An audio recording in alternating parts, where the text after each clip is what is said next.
Hello दोस्तों, नमस्कार। स्वागत है आप सभी का आपके अपने YouTube channel study with Ravi पर।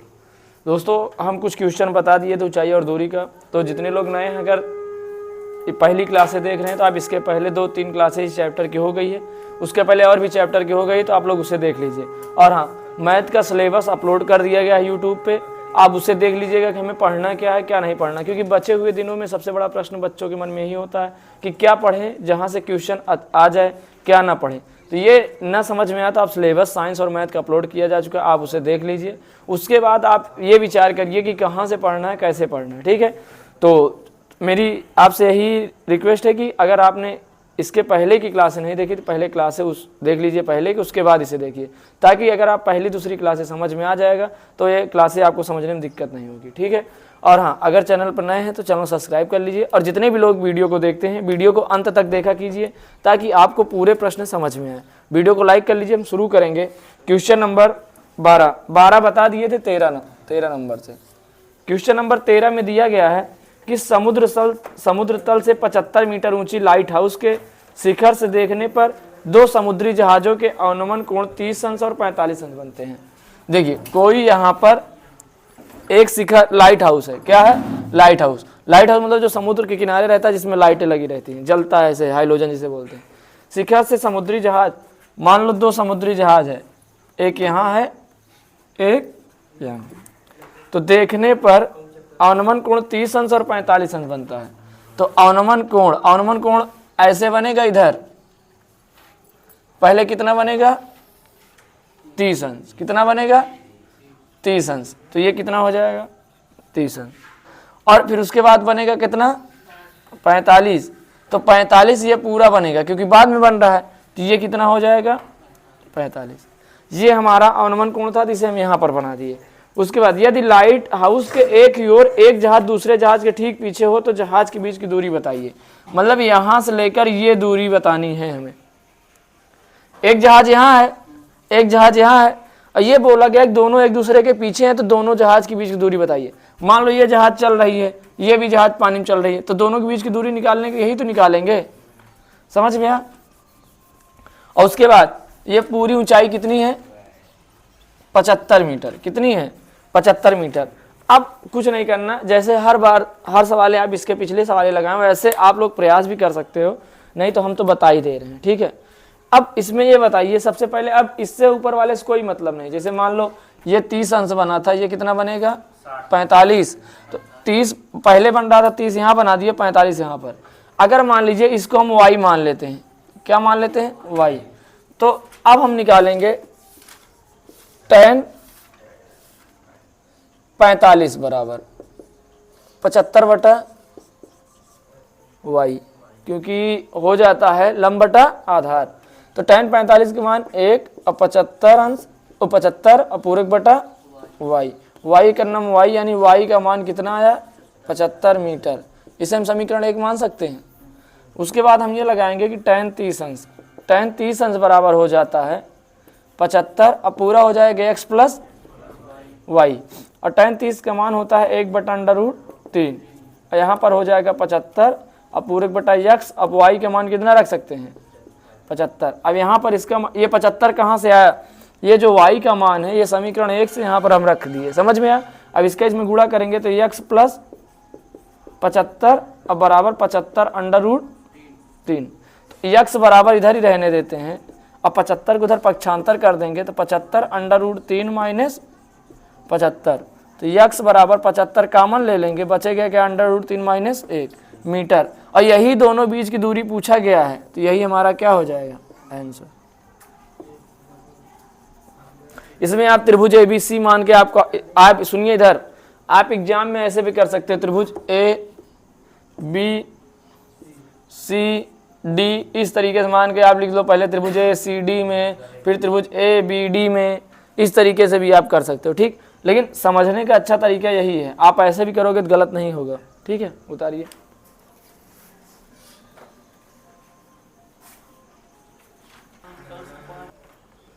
चलिए यहाँ पर अब सवाल नंबर देखते हैं हम 14। उसके बाद एक सवाल और बची है, इसके बाद आपका ये चैप्टर खत्म, ठीक है।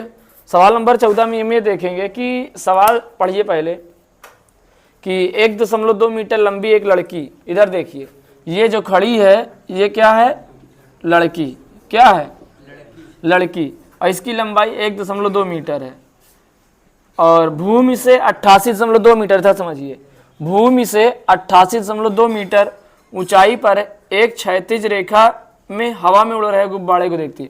अगर इसकी ऊंचाई 88.2 है तो इसकी भी 88.2 होगी। उड़ रही है, क्षैतिज रेखा में उड़ रहे गुब्बारे को देखती, किसी भी क्षण लड़की की आंख से गुब्बारे का उन्नयन कोण 60 अंश बनता है। पहले समझिए, ये गुब्बारा यहां था तो उसका क्षैतिज अंश से कोण कितना बना, 60 अंश। उसके बाद कुछ समय बाद उन्नयन कोण घटकर 30 अंश हो जाता है। कुछ समय बाद यहां था, फिर ये आगे बढ़ेगी तो उन्नयन कोण घटेगा, घट के कितना हो जाता है, 30 अंश। तो आकृति 9.13 देखिए, इस अंतराल के दौरान गुब्बारे द्वारा तय की गई दूरी, देखिए पहले गुब्बारा यहां था, फिर तय ये सफर करके यहां आ गया, यानी हमें इसकी दूरी बतानी है। समझ में आया? और इसे हम क्या मान लेंगे, y।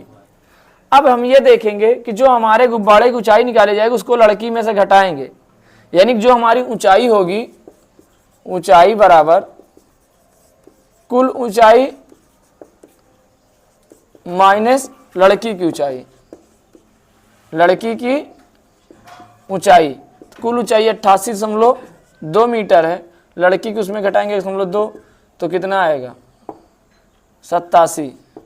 कितना आएगा, 87 मीटर, यानी एच का मान कितना रखना है, 87 मीटर। उसके बाद अब लगाएंगे tan 60 बराबर, tan 60 लगाइए, tan 30 लगा लीजिए,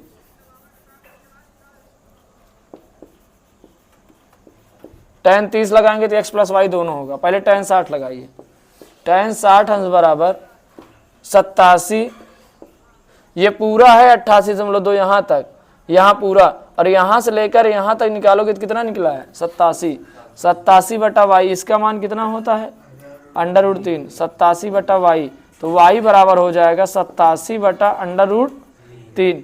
परमेयीकरण कर दें क्या, √3 से √3 से, 3 से कटेगा क्या, 3 दूना 6, 3 9 27 से कट जाएगा, 87 √3 अपूरे बटा 3, 3 से काटेंगे 3 दूना 6, 3 9 87, यानी ये आ जाएगा 29 √3 मीटर।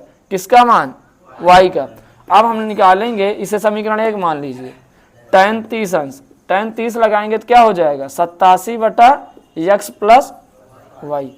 अब इसके बाद समझिए, इसके बाद इसका मान होता है 1 बटा √3 और 87 बटा x प्लस वाई, इसका इसमें गुणा करेंगे तो ये हो जाएगा x प्लस वाई बराबर 87 √3।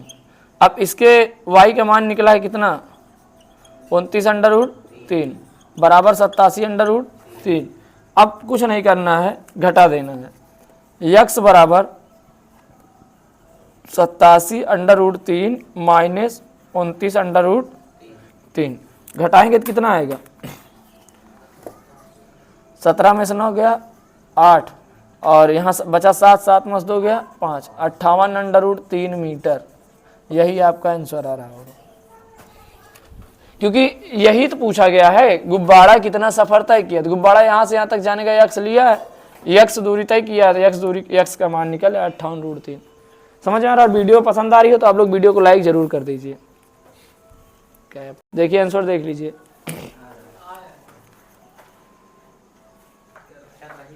चलिए अब यहाँ देखिए सवाल नंबर 15, लास्ट सवाल है इस चैप्टर की, उसके बाद आपका ये चैप्टर खत्म हो जाएगा, तो आप लोग को नेक्स्ट चैप्टर पढ़ाया जाएगा। सवाल नंबर 15, पहले 15 नंबर सवाल है नहीं, एक सीधा राजमार्ग एक मीनार के पाद तक जाता है, एक सीधा राजमार्ग एक मीनार के पाद तक जाता है। इधर देखिए, ये सीधा राजमार्ग था, रास्ता था, एक मीनार के पाद मतलब जहाँ तक मीनार की नींव है वहाँ तक जाता है। मीनार के शिखर पर खड़ा एक आदमी एक कार को 30 डिग्री के अनुमान कोण पर देखता है। इस पे एक आदमी खड़ा है, यहाँ देखता है, एक कार को 30 अंश का कोण बनाता है। उसके बाद जो कि मीनार के पाद की ओर एक समान चाल से चल रही है, ये कार इधर चल रही है, ठीक। उसके बाद 6 सेकंड बाद, कितने सेकंड बाद, 6 सेकंड बाद कार का अनुमान कोण 60 अंश हो जाता है, मतलब कार आगे जाएगी कोण बदलेगा, 60 अंश हो जाता है। तो इस बिंदु से मीनार के पाद तक पहुंचने के लिए, इस बिंदु से मीनार के पाद तक पहुंचने के लिए कितना समय लिया जाएगा, यक्स मान लेते हैं। यही यक्स पूछा, इसे क्या मान लो, ये तो दिया नहीं मीनार की ऊंचाई ना, नहीं दिया है, तो यच मान लोगे। लगाइए, अपने से प्रयास करिए 1-2 बार, नहीं आएगा तो हम तो बता ही रहे हैं। देखिए यहाँ पर लगाएंगे पहले tan 60 अंश, तो ये हो जाएगा यच बटा यक्स, इसका मान कितना √3, तो ये हो जाएगा यच बटा यक्स। तो यक्स का मान निकालेंगे तो ये हो जाएगा यच बटा √3, ये समीकरण 1 हो गया। और tan 30 अंश लगाएंगे तो tan 30 अंश में ये पूरा आएगा, तो ये हो जाएगा यच बटा 6 प्लस यक्स, इसका मान कितना होता है 1 बटा √3। इधर देख लीजिए तो करिएगा आप। अब इसका इसमें गुणा करेंगे, 6 प्लस यक्स बराबर यच √3, या फिर आप लिख सकते हो √3 गुणे यच। यक्स का मान निकला है, यक्स निकालना है तो हमें यच का मान रख दो, यक्स निकालना है ना तो हम यच का मान रख देंगे, √3 गुणे यच का मान यहाँ से निकाल लेंगे, यहाँ से यच का मान निकालेंगे तो ये इसमें गुणा हो जाएगा, यानी यच बराबर √3 यक्स, यच का मान इतना आएगा। तो यहाँ पर यच का मान रखेंगे तो √3 यक्स। अब इतना देखिए, इसके आगे इधर बता रहे हैं 6 प्लस यक्स लिख लीजिए बराबर इसका √3 गुणा करेंगे 3 और यक्स अलग से, तो अब इस यक्स को उधर पक्षांतर कर देंगे, 3 यक्स माइनस यक्स बराबर 6, 3 में से 1 गया, 2 यक्स बराबर 6, तो यक्स बराबर 6 बटा 2, तो यक्स बराबर 3 सेकेंड, यानी 3 सेकेंड बाद ये वहाँ तक पहुँच जाएगा। समझ में आया? यही आपका आंसर आ रहा होगा, आ रहा है देख लो। और हाँ, अब आप लोग कमेंट करके ये बताइएगा कि आपको अब नेक्स्ट चैप्टर कौन सा पढ़ना है, आज बता दीजिएगा, तो कल से वही चैप्टर आपका स्टार्ट हो जाएगा। ठीक है, जो आपको नहीं समझ में आता, जो आपको सबसे टफ लगे, आप लोग उससे जितना ज़्यादा, जो चैप्टर ज़्यादा कमेंट में रहेगा वही चैप्टर शुरू होगा।